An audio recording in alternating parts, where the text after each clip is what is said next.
આજે વડોદરા શહેરમાં municipal commissioner સાહેબ જે દિલીપ રાણા સાહેબ છે તેઓને અમે એક રજૂઆત કરવા માટે આવ્યા છે। જ્યારે અમે રજૂઆત કરવા માટે આવ્યા છે ત્યારે અહીંયા ગાડી ખંભાથી તારા લટકેલા હોય છે। સાહેબ મિટિંગમાં છે, સાહેબ ગાંધીનગર ગયા છે। આ રીતના દરેક વખતે કંઈક ને કંઈક રીતે ગોળ ગોળ ફરાવી રહ્યા છે, પરંતુ હકીકતની બાબત એ છે કે આ જાડી ચામડીના મગરો આ પોતાના ખિસ્સા ભરી રહ્યા છે। સાથે જે કહેવાય છે કે વડોદરા શહેરની અંદર દરેક વિસ્તારોમાં અનેક વખત અમે લોકોએ રજૂઆત કરી છે, ફોટોગ્રાફ સાથે રજૂઆત કરી છે।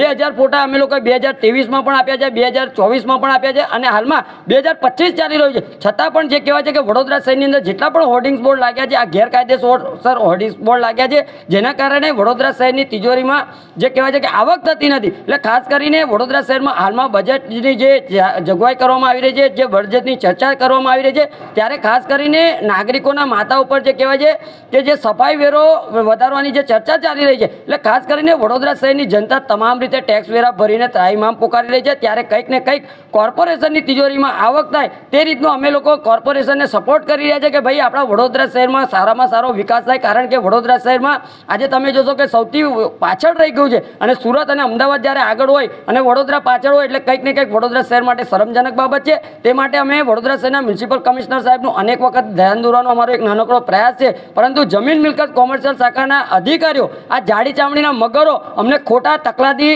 જવાબો આપી રહ્યા છે, કાગળ પર ઓનલી કામગીરી બતાવી રહ્યા છે। એટલે કંઈક ને કંઈક લાગી રહ્યું કે જમીન મિલકત કોમર્શિયલ શાખાના અધિકારીઓ આ કંઈક ને કંઈક ફૂટેલી કારતૂસ છે। આ ફૂટેલી કારતૂસના કારણે વડોદરા શહેરની તિજોરી, કોર્પોરેશનની તિજોરી તળિયે જ અટક થઈ રહી છે। એટલે ખાસ કરીને આવા અધિકારીઓને તાત્કાલિક ધોરણે સસ્પેન્ડ કરવા જોઈએ અને વડોદરા મ્યુનિસિપલ કમિશનર સાહેબને અમારી રજૂઆત છે આપણા મીડિયાના માધ્યમથી કે વડોદરા શહેરની અંદર જેટલા પણ હોર્ડિંગ્સ બોર્ડ લાગ્યા હોય, ગેરકાયદેસર હોર્ડિંગ્સ બોર્ડ લાગ્યા હોય, તેઓની સામે સખતમાં સખત કાયદાકીય કાર્યવાહી કરવી જોઈએ અને તાત્કાલિક ધોરણે આ તમામ હોર્ડિંગ્સ બોર્ડ ઉતારી લેવા જોઈએ તેવી અમારી માંગ છે।